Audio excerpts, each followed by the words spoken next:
Tawa ako ng tawa dito sa ginawang Senate hearing ni Senator Amy Marcos. Pangalawang beses na to eh.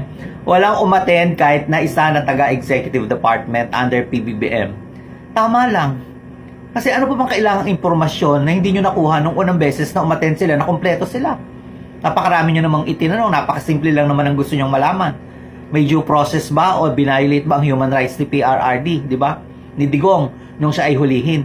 Yan lang naman ang gusto nyong malaman, hindi ba? At ito namang hearing na ito ay talagang obviously ginaganap not in any way in aid of legislation but in aid of paawa para kay Digong and in aid of grandstanding. Obvious naman sa atin lahat yan. Kitang-kita naman natin ang motibo kung bakit yan ginagawa. At itong si Senator Amy Marcos, kung dati 80% DDS ang nakikita natin sa kanya at 20% Marcos lang siya, ngayon 100% DDS na talaga siya. Wala nang kaduda-duda. 100% DDS. Isa pa, etong si Senator Alan Peter Cayetano, lahat ng mga sinasabi niya, wag nating bigyan ng value, wag nating pansinin, hanggat hindi niya tinutupad yung ipinambudol niya na pangako na 10,000 sa mga bumoto sa kanya noong 2022. Hindi pa rin natin dapat kalimutan yung pinangako niya na yan. Kaya lang siya nanalo dahil sa pangako niya na yan. Hanggat hindi niya yan tinutupad, wag natin pansinin lahat ng sinasabi na to. Yan mga issues na dinidiscuss sa hearing na yan, mga technical and legal na issues yan. Kung gusto nyong isama yan sa discussion ninyo talaga, isama nyo rin yung mga experiences at nararamdaman, mga pinagdaanan ng mga biktima. Kung gusto nyong malaman kung si Digong ba ay binigyan ng due process nung siya ay hinuli, alamin nyo din kung yung mga 30,000 na biktima ba ng EJK ay nabigyan din ng due process at violate din ba ang human rights niya. Otherwise, iset aside nyo yung mga topics na yan.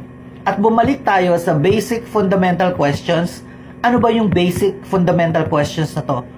Lahat ng pinag-uusapan nyo dyan, panggugulo lang sa pinaka-basic na usapin dito sa issue ng EJK.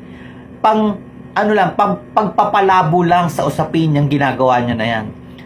Sa mga nakikinig, lagi tayong bumalik. Kung tayo ay nararamdaman nating nalilito sa dami ng mga sinasabi nila dyan, bumalik tayo palagi sa dalawang tanong. Nung panahon ba na si Digong ay presidente, ay mga pagpatay ba na naganap sa mga suspected drug pushers and drug addicts? Kung ang sagot dyan, oo, dapat bang mahuli at managot ang mastermind sa ginawang pagpatay na yan?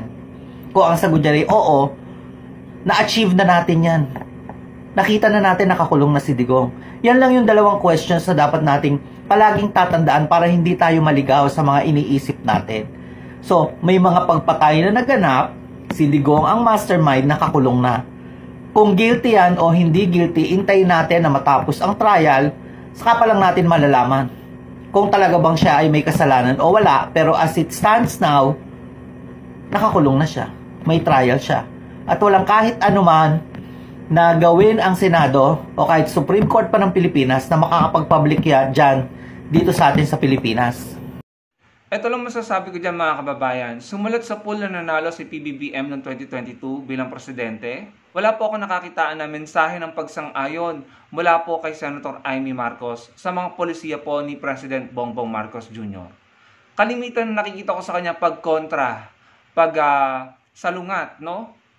At pagpabor po sa narrative at sa sinasabi ng mga DDS at ng mga Duterte.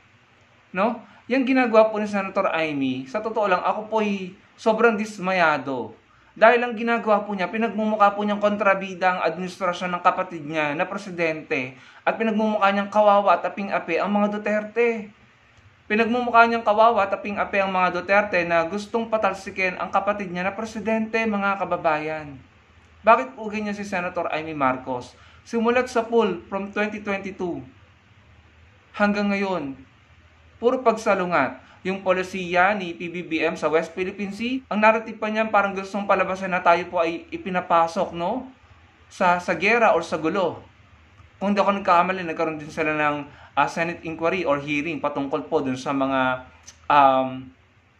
install na missiles yata yun sa iba't ibang or yung iba't ibang EDCA sites, no?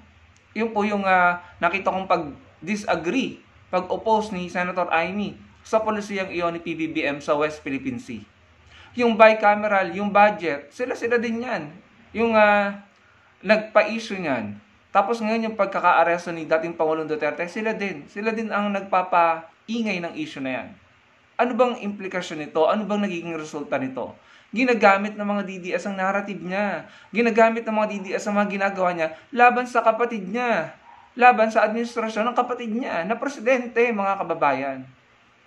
Nagiging instrumento siya ng mga DDS ng mga Duterte para labanan ang kapatid niya na presidente. Ano bang layunin ng kampo ng mga DDS ng mga Duterte? Patalsikin, pababain sa pwesto ang presidente na kapatid niya, mga kababayan.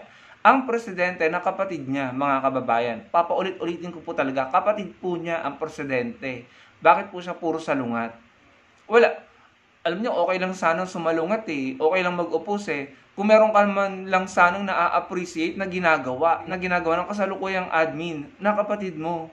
Parang tila sa'yo lahat mali. Lahat ng ginawa ng admin na ito, parang tila sa'yo lahat kailangan mong kontrahin at para sa'yo mali. Anong implikasyon nito? May mga taong naniniwala sa'yo. Meron pa akong nakita, nag-viral na video na kung maaalala, kung tama yung pagkakaalala ko, may interview si PBBM, nasa likod po siya, nasa likod din si Speaker Martin Romualdez. Habang sumasagot si PBBM sa mga questions ng reporter, si Senator Amy, nag-viral ito Si Senator Amy, nakita natin nagme-make face, yung kanyang facial expression parang hindi sumasang-ayon sa sinasabi ng Pangulo, and parang umikot yung mata niya na parang nagtataray, na parang kumukontra siya sa sinasagot ng Pangulo sa mga reporter or sa media. So tama ba yun? Anong iisipin ng mga tao? Ano ngayon ang narrative ng mga DDS? Ang narrative na ngayon ng mga DDS yung sariling kapatid ng presidente, yung sariling kapatid ni BBM Hindi siya sinusuportahan. Ino-oppose ang kanyang mga polisiya. Ibig sabihin, may mga maling ginagawa ang administrasyon ni PBBM. Yun po yung nagiging narrative ng mga DDS. And I don't know kung nare-realize ni Senator Amy. Okay lang naman pumuna. Okay lang naman na meron kang sabihin, na pagkontra. Pero sana naman may na-appreciate ka din or nagpapakita ka rin ng appreciation. Hindi po ba, mga kababayan? Gamit na gamit po ng mga DDS ang mga sinasabi ni Senator Amy na pagkontra sa kapatid niya. Gamit na gamit ng mga DDS ang ginagawa ni Senator Amy para labanan, para gamitin panlaban sa mga polisiya o desisyon ni PBBM. And I think, hindi rin nare-realize ni Senator Amy na yung mga DDS hindi pa rin matutuwa sa kanya. Maaring gamitin yung mga statement niya at mga ginagawa niya in their favor, maaring maging pabor sa mga DDS yon. Pero hindi pa rin siya makakakuha ng suporta mula sa mga DDS, Hindi ka pa rin makakakuha ng suporta, Senator Amy, sa mga DDS dahil ang tingin pa rin nila sa'yo is Marcos ka, na kalaban nila. So sana ma-realize mo yan. Parang sa tingin ko, nagagamit ka nila para labanan ng kapatid mo, but at the end of the day, hindi ka pa rin naman makakakuha ng suporta sa kanila dahil ang tingin nila sa'yo is Marcos ka pa rin. Marcos ka pa rin ang kalaban nila. So sana ma-realize mo yan, Senator Amy. Hindi natutuwa ang karamihang mga tao sa ginagawa mo. Tingnan mo, walang pina-attend, tapos magrereklamo kayo. Ganyan din naman ang ginawa ni Duterte dun sa Parmali, di ba? Hindi niya pina-attend yung mga opisyalis niya sa investigation ng Parmali. So na back to you kayo. Which I think tama lang naman. Kasi sobra hindi nakakatulong yan, mga kababayan. Pati itong kapatid ni Senator Pia Cayetano na si Alan Peter Cayetano, yung mga yan po talaga, mga nangunguna po talaga sa pagsalungat. Talagang kitang-kita mo talaga kung sino yung mga maka-Duterte dito. So kayo na po ang bahalang humusga, mga kababayan, Nasa atin po ang desisyon, hindi kami natutuwa sa mga ganyang paandar, Senator Amy. So, ikaw bahala ka dyan, Ikaw yan Salamat po sa panonood, mga kababayan. Sana po yung makapag-komento kayo at magkita-kita po tayo sa susunod kong video. Salamat po.